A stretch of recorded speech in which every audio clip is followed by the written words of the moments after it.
என்ன சொல்லிவிட்டார் என்றால், இவர்கள் செய்யவில்லையா ஊழல், அவர்கள் செய்யவில்லையா ஊழல் என்று சொல்லும் போது, ஒரு தவறு செய்யும் போது அவர் தவறு செய்ய இவர் தவறு செய்ய நான் தவறு செய்ய சொல்வது நியாயமாக இருக்காது, தர்மமாக இருக்காது. சிந்தித்து பார்க்க வேண்டும்.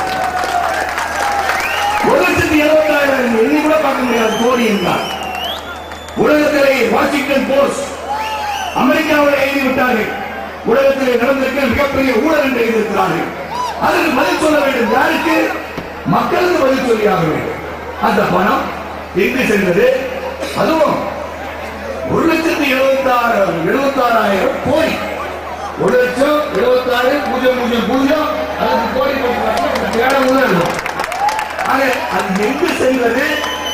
நடக்கவில்லையா? சப்சிடைஸா இருக்கலாம். சுப்ரீம் கோர்ட்ல கேஸ் நடந்துட்டு இருக்கலாம். ஆனா அதே சமயத்தில் அது என்ன நடந்தது என்ற உண்மையை மக்களுக்கு எடுத்துச் சொல்கின்ற இடத்தில் தான் நமது முதலமைச்சர் அவர்கள் இருக்கிறார்கள். இதற்கு ஒரு ஜாதி பூசி இருக்கிறார்கள், ஜாதி சாயம் பூசி இருக்கிறார்கள். ஜாதியே இல்லை அடி பாப்பா என்று சுப்பிரமணி பாரதியை பார்த்து நான் பார்த்து பாடிய பாடலை கேட்கின்றேன். இங்க கையை கீழ்வாங்க எல்லாரும் சிவப்படுத்தும் தான் இறைவனின் படைப்பிலே நாம் அனைவரும் ஒன்றுதான்.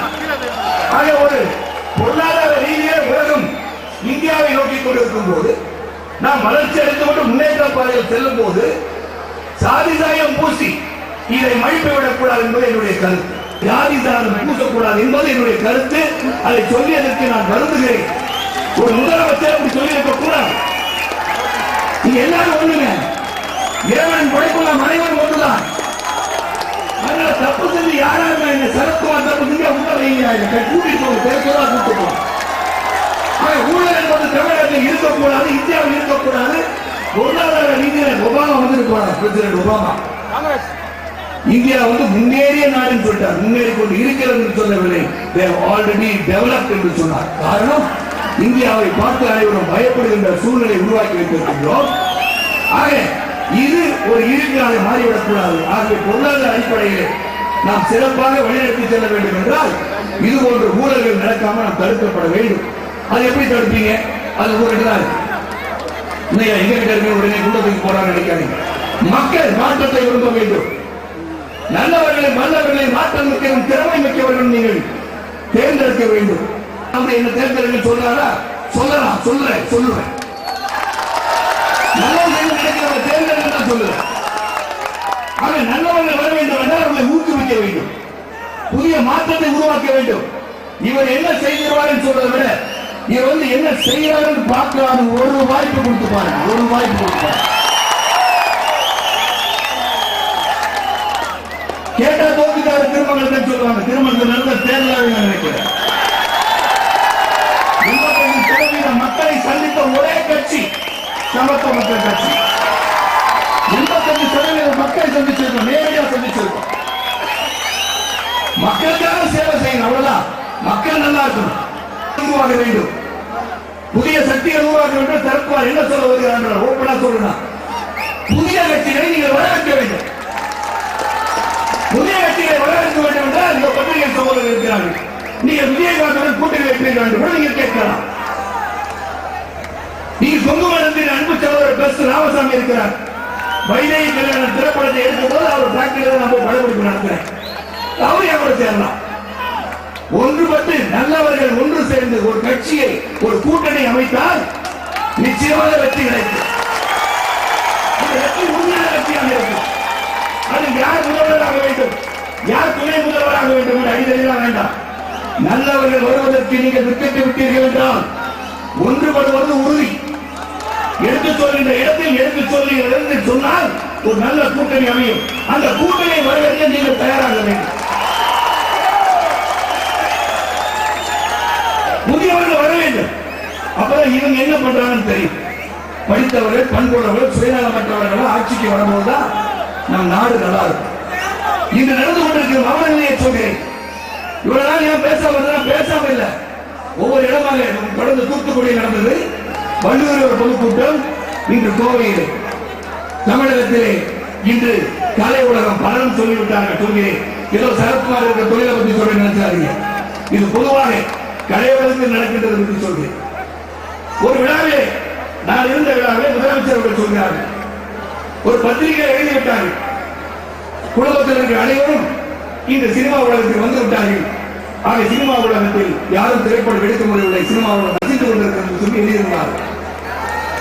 அதற்கு காரணம் உண்டு. அப்பொழுது அதன் முதலமைச்சர் அவர்கள் இந்த மேடையை பதில் சொல்லியிருந்தார்கள். நான் அந்த மேடையை அமர்ந்திருந்து அவர்கள் சொன்னார்கள், ஏன் பிருத்திவிராஜ் கபூர் நடிக்கவில்லையா? அதன் பிறகு ராஜ் கபூர் நடிக்கவில்லையா? ராஜ் கபூரின் மகன்கள் சசி கபூர், ரன்பீர் கபூர், ஷம்மி கபூர் என்ற இவர்களெல்லாம் நடிக்கவில்லையா என்று கேட்டார்கள். ஒரே ஒரு பதிலை மட்டும் சொல்கிறேன், அவர்கள் மகாராஷ்டிராவில் ஆட்சி படுத்தவர்கள் இல்லை என்பதை மட்டும் சொல்கிறேன். அவர் ஆட்சியில் இல்லை. போட்டி என்பது எப்படி இருக்க வேண்டும் என்றால் ஈக்குவல் காம்படிஷன் இருக்கும். அதான் கான்ஸ்டிடியூஷன் சொல்றது. ஓட்டப்பந்தய தயாராகிறதுனால 10 பேர் சிறப்பாக ஓட வேண்டும், ஒன்னா நின்று போட்டி போடணும். ஒருத்தர் சின்ன ஒரு பெட்டி கடை வச்சிருக்காரு, அவர் 100 ரூபாய் முதலீடு வச்சு ஒரு கடை வச்சிருப்பார். அந்த கடையில போல கூட்டம் அதிகமா இருக்கு, நல்லா விற்குதுன்னு சொன்னவனே 1 லட்சம் ரூபாய் செஞ்ச ஒரு ரொட்டி கடை பக்கத்தில் வச்சா நியாயமா தருமான உங்களுக்கு இருக்கு. சிந்திச்சு பாருங்க. யோசிப்பாங்க அது எப்படி சரியான போட்டி, சமமான போட்டி எப்படி சிந்தித்து பார்க்க வேண்டும்.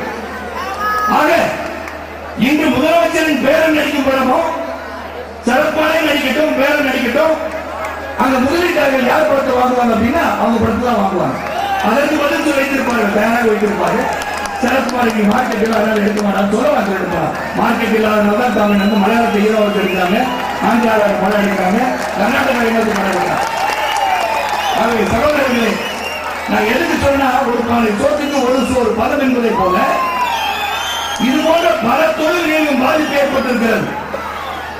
இதெல்லாம் என்ன பாதிப்பு எனக்கு வரும்? ஒரு பாதிப்பும் வராது. நான் நடிகை, என் தொழில் நடிப்பு, எங்க வேணா போய் நடிப்பேன்.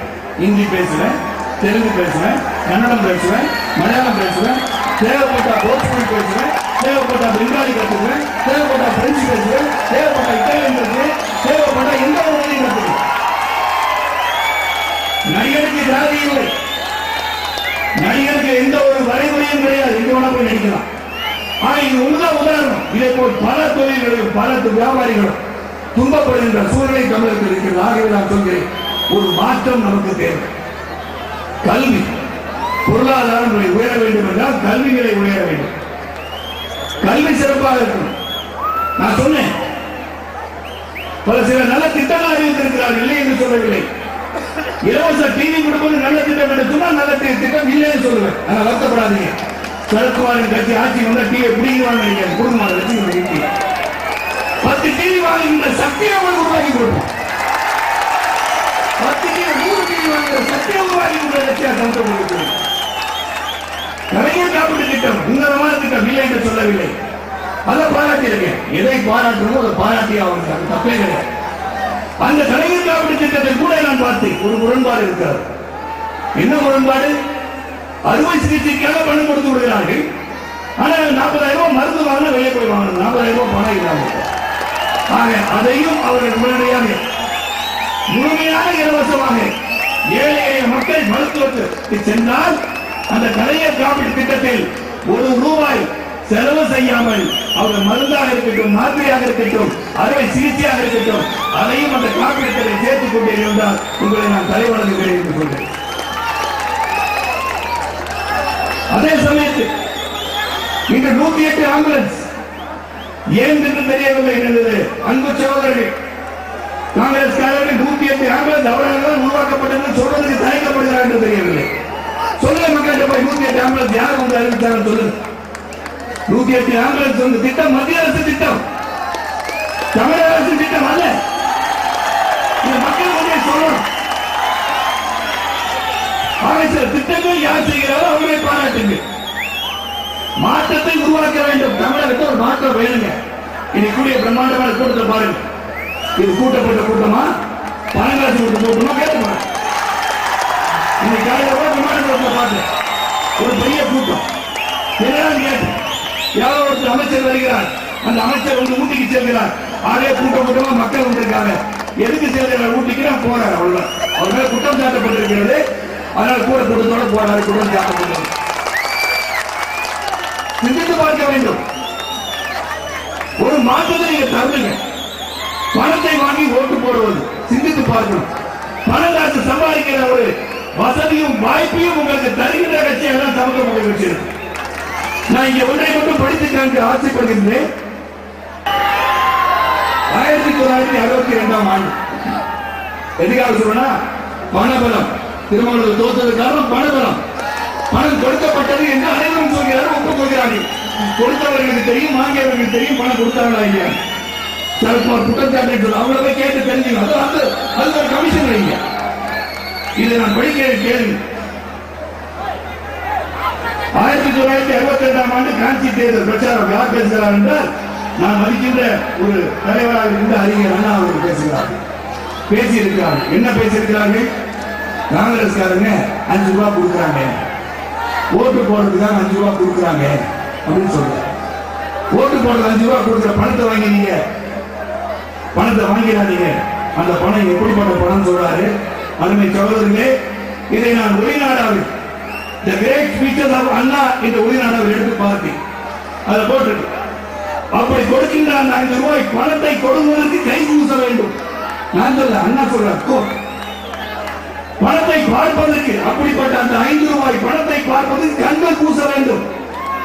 அதை கொள்கிற போது, அந்த பணத்தை நீங்கள் கொள்கிற போது, எந்த பணத்தை லஞ்சமாக கொடுக்கின்ற பணத்தை, வாக்கு உங்கள் உரிமையை பறிக்க கொடுக்கப்படுகிற பணத்தை, அதை கொள்கிற போது இதயத்தில் இதுவரை இருந்து வந்த எல்லா நியாய உணர்ச்சிகளும் பொங்கி வழிய வேண்டும் என்று சொல்கிறார். அந்த பணத்தை கொடுக்கும்போது இதயத்தில் இதுவரை இருந்து வந்த எல்லா நியாய உணர்ச்சிகளும் பொங்கி வழிய வேண்டும். அது வழியுமையானால் அந்த பணம் பாவத்தின் சின்னம் என்று சொல்கிறார்.